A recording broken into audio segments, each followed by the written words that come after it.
Oui, Dieu sait toujours prendre en pitié ses enfants bien-aimés que nous sommes.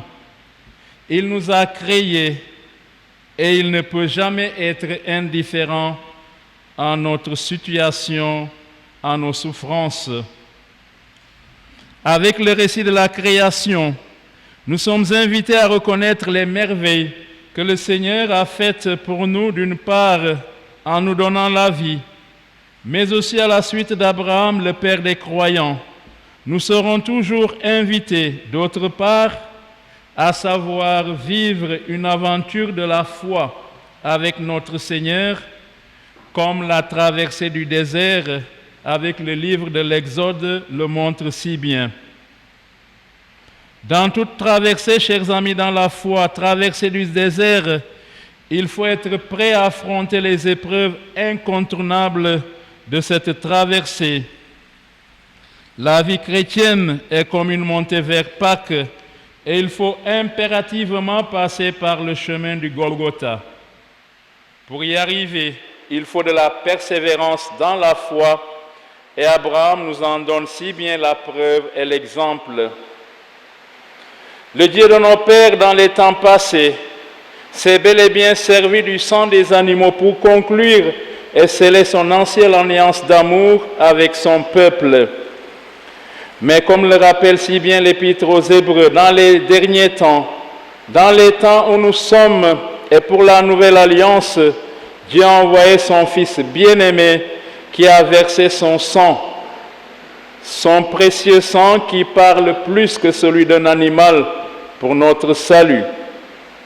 C'est bel et bien le grand mystère de la foi que l'Église célèbre en cette grande et belle fête de Pâques.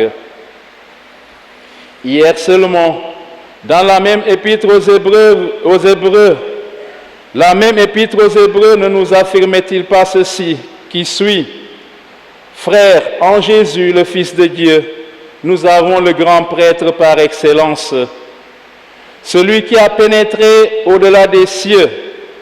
Tenons donc ferme dans la profession de notre foi. À cette occasion, permettez-moi, chers frères et sœurs dans la foi, à l'heure où le thème de notre synode diocésain nous parle de la connaissance de nos cultures pour mieux enraciner l'Évangile, oui, permettez-moi de nous interroger sur la place que nous accordons, si bien en tant que chrétiens, à ce sacrifice suprême du Christ pour notre rédemption et notre salut. Sommes-nous convaincus que le sang du Christ versé pour notre salut est non seulement plus parfait que celui d'un animal, quel qu'il en soit, même celui de l'agneau sans tache dont parlait le livre de l'Exode, ou de la chèvre, du porc ou du coq pour certains, mais aussi et surtout que l'on ne peut ni les comparer, encore moins les mettre au même pied d'égalité. Alors, par respect pour Jésus, qui a versé son précieux sang pour notre salut, lui qui est le Fils de Dieu et qui est venu pour accomplir les saintes Écritures, très chers chrétiens, refusons de nous laisser influencer dans certaines pratiques de libation qui ne correspondent en rien à notre foi chrétienne. C'est purement païen, il faut l'avouer et le dire. Le seul et l'unique sacrifice qui est digne d'un chrétien catholique est et restera celui que le Christ a fait une fois pour toutes. Personne avant lui ni après lui n'est en mesure de le faire. Il nous a laissé le soin de le célébrer ce sacrifice en mémorial de lui.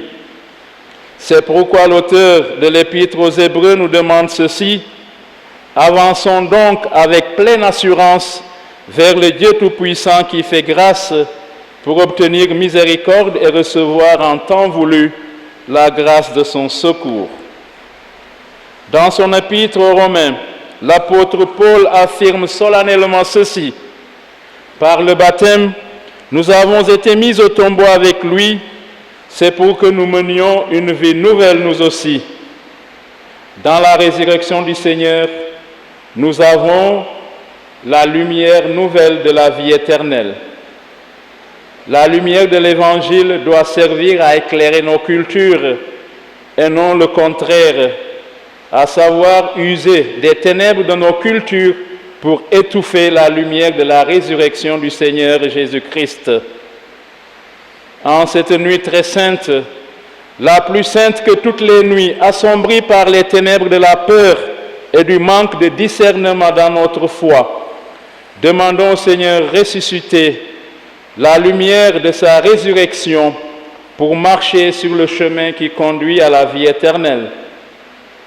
Au cœur de notre vie chrétienne, sachons comme Abraham nous laisser guider et conduire par la lumière de la parole de Dieu, pour qu'un jour, avec le ressuscité de Pâques, le Seigneur puisse nous dire « Serviteur fidèle et bon, entre dans la joie de ton Maître pour les siècles des siècles. Amen. Alléluia. »